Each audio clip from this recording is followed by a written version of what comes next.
Welcome to all the classic car enthusiasts. It's Saturday night when I'm recording this, and on Monday, hopefully, at long last, the drive flanges, or the correct drive flanges we need for these 4-pot calipers from Mini Sport, and discs, the vented and grooved discs, will arrive, and we can get the front suspension sorted and done. It's kind of put us back quite a bit, putting all the new stuff on, and we want to obviously get all the adjustable lower arm, the tie bars. Basically we can do everything at the same time, and there's a set of rear camber adjusters for the rear subframe as well, so hopefully we can do all that in one shot. So I'll put a few things in the video that I put in the last one, but just to show you better how these things are working, or maybe a slightly better understanding of them. I mean, there isn't much to the high-low suspension. Obviously the front ones now, what we have to do is either buy the main tower bolts with the holes already in them, but I've got a friend here who has who's a machinist, master machinist, and I'm pretty sure he will drill them out for us so we can put the hex bar through the front ones to adjust them. Anyway, I hope you enjoy the video. Appreciate any comments, thumbs ups, any advice, or especially if you've been down this track before, track for want of a better expression, and I haven't, so it's not something that's fairly new to me. I've done some single-seater racing, and I did some stock car racing when I was quite young in the Marines, but this kind of thing, track day cars, I've not done before, so we're certainly not making one for a track day. So if you have any suggestions or advice, please make a comment. I'd be very much interested. On that note, I hope you enjoy the video. So you can see the state of these, how badly corroded those pivots are for the seat pivots on a Mini. This one's pretty bad, pretty piss poor too. That one's just about gone right the way through. So I may have had a spare 10 minutes. This is another original, which is not in great shape, better than those two. But it's still a bit corroded, so Amir had spent 10 minutes and he built one, so he made that one. It's a pretty good facsimile of the of this. Bent it over a piece of pipe and made it himself.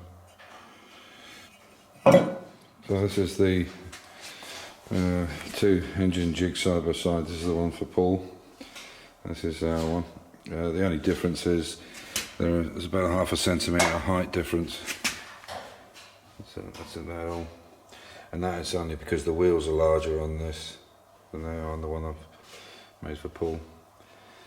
But if you want to look back at the old ones and you want to see the sizes, they're basically 70 by 50. And obviously when you put the engine on, you set it up in such a way that you put your mounts on it and use the mounts, and then tack weld them and take the mounts away and weld them on. But nice way of carrying it around.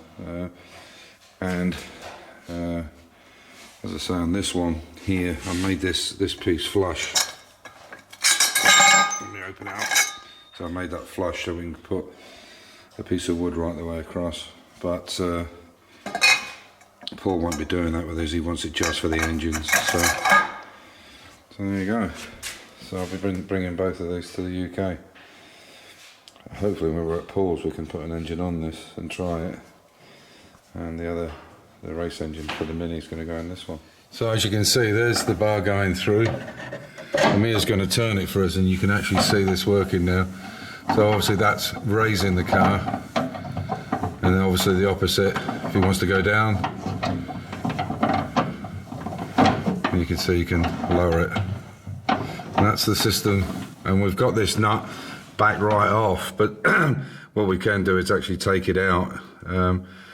But maybe we get it into a position where it's very good and we can just lock it off. I don't know. If it's not going to come loose, we'll see, and we'll go from there. Okay, so this is the mechanism Amir's come up with. There's that quick coupling, as you can see it. So he'll go through the gears. First, second. This is first. Yeah. Second, third, fourth, and then reverse is there. So you can see What he's actually done is, rather than use the second coupling which we had, he's just put a bit of a bevel on that. And you can see this plate has been made for over the top here, but we'll weld all that in. But as usual, we've run out of gas. Again, with this plate here, there's a little hole we've cut. So yeah, we've got to patch all that up, but the gears work really nice, and I'll show you. Just wanted to show this once again now. Now this is on its lowest point, and he's going to lift it by himself, not with me helping. And you can see he can lift that quite easily. And you can see now when the bar goes down how it's flat to the floor. Obviously it's on a ramp, and you can see it just fits perfectly. We can't do the other side because it's on one side of the ramp and there isn't any space for it. The wheels won't go under, but once it's on the ground, we'll do it. And you can see that this, once we've got the thing, we could put it down onto 2 stands either end, but obviously we need the base plates in for the roll cage, and we'll make them with a slight half moon shape to fit that profile there, so that they can slide on it, so the car can tilt left to right. Yeah, and you can see easily we can change both wheels, it's no problem. So there you go. So yeah, I think it's going to be quite efficient. We will try the other side, but I would pretty much think if it works one side, it's going to work the other. So there you go. Yeah, he's also fitted up all these today just to get them ready, and the bits on the side here, he's cleaning these up as well now, just to make it look the part.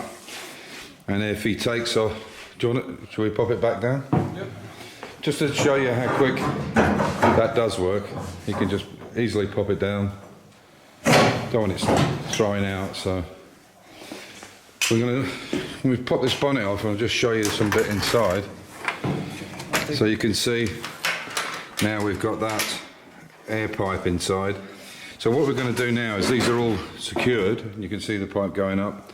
So what we're going to do is get some mesh. It's going to go on here and on the front to stop any crap going in, and you can see it goes right the way up the side there. It's nice and steady, and then it goes around inside. I'm in the way of the light, but you can see there it goes right around and onto the box. So now inside, this is the mechanism. So what the man did was he built this out of black box section, and we made it adjustable initially.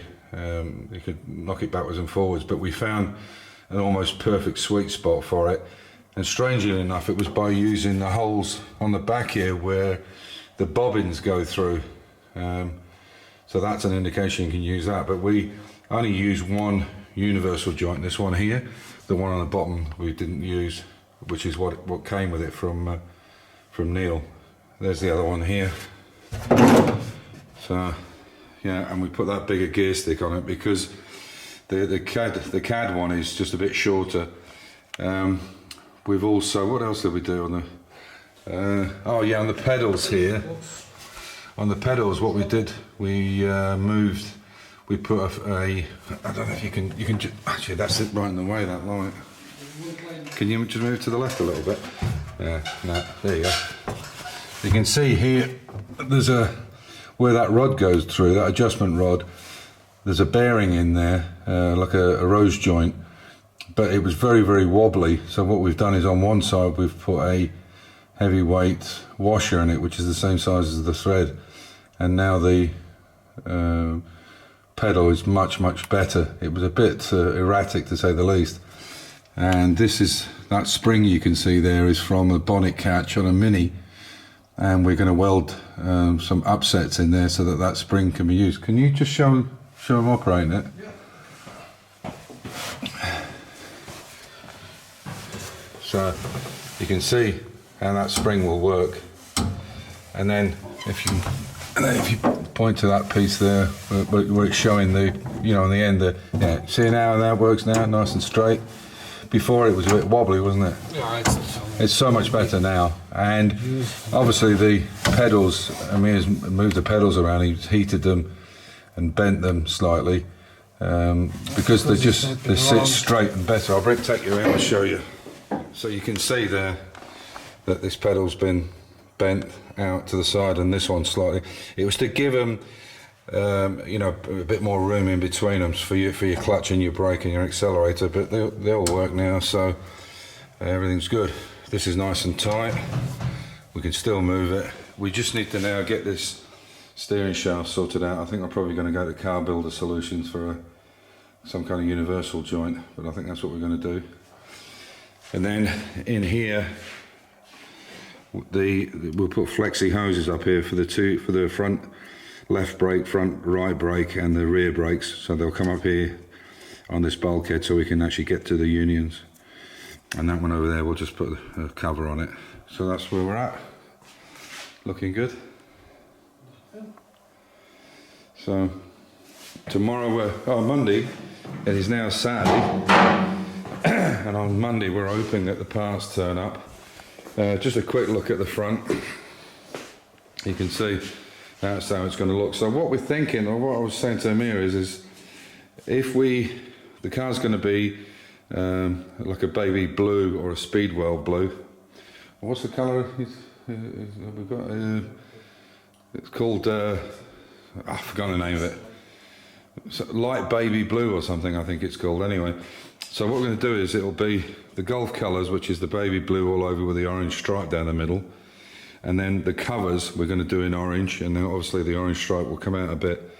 And the medium compound wheels we've got, we're going to paint them orange. These wet ones we'll keep like this, but those ones there, which I got from Kevin Richardson, IMM, and he's got another set I'm going to get from him, and we're going to make them orange. So I think that'll be a nice delivery when it's all done. And as you can see, the wheels obviously are too far in if you look at that back one, and that's because we don't have the discs or the proper drive flanges on it yet. It's got the drum drive flange on it, and it's much narrower, so that's why the track looks wrong. So that's not how it's going to be. They'll obviously stick right out into those arches when we've got the proper flanges, hopefully Monday. So on that note, as usual, stay safe, keep your faith, enjoy your hobby.